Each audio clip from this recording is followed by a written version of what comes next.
Hello everyone, this is Nephi Karadia, my partner is Bobby Bennett, and we are doing our heat transfer project for the semester on the heat transfer involved with baking a cookie, specifically how the thermal conductivity changes during the baking process. As the cookie is baked, the various physical properties of the cookie will change as the cookie is being changed from a liquid to a solid. The specific property we will be looking at for this experiment is the thermal conductivity of the cookie. The objective of this experiment is to observe exactly how the thermal conductivity of the cookie changes during the baking process. In order to do this, we'll be assuming that the radiation heat transfer off the surface of the cake is negligible and that the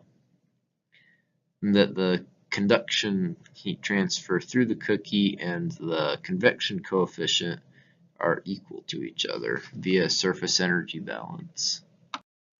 To observe the changes in thermal conductivity during the baking process, first we baked a cake using just a standard cake mix and didn't put water in it, so then it would become a cookie large enough for us to measure with the thermocouples. We first, while we were preheating the oven, we had a thermocouple inside the oven, which measured the air temperature in the oven. And when that was stabilized, we put the cake in the oven, recording both the initial temperature, both a specific depth into the cookie and at the surface, and repeated that measurement every 3 minutes for the duration of the baking time. Once we had this information, we used the data to calculate the Rayleigh number, which was used to calculate the Nusselt number using the free convection Nusselt correlation. This Nusselt correlation was used to find the convection coefficient H, which was used to find the heat transfer from the cake. This, via surface energy balance, this heat transfer was equated to the conductive heat transfer inside the cake, and the coefficient of thermal conductivity was calculated for each time step and plotted in the graphs. We'll show you in a couple slides. The ambient temperature inside the oven was taken before baking after the temperature readings had stabilized to 445 degrees Fahrenheit.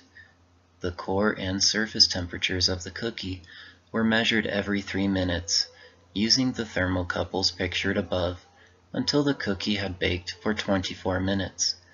The temperatures were recorded and tabulated as shown in the slide.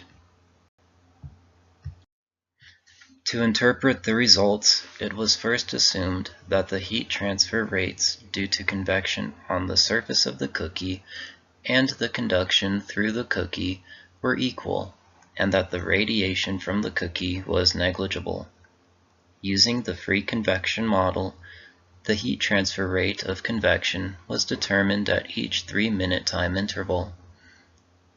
Then, treating the cookie as a plain wall, the conduction equation Q double prime is equal to K delta T divided by change in depth was used to find K at each time interval. The results of this calculation are shown in the graph on the left.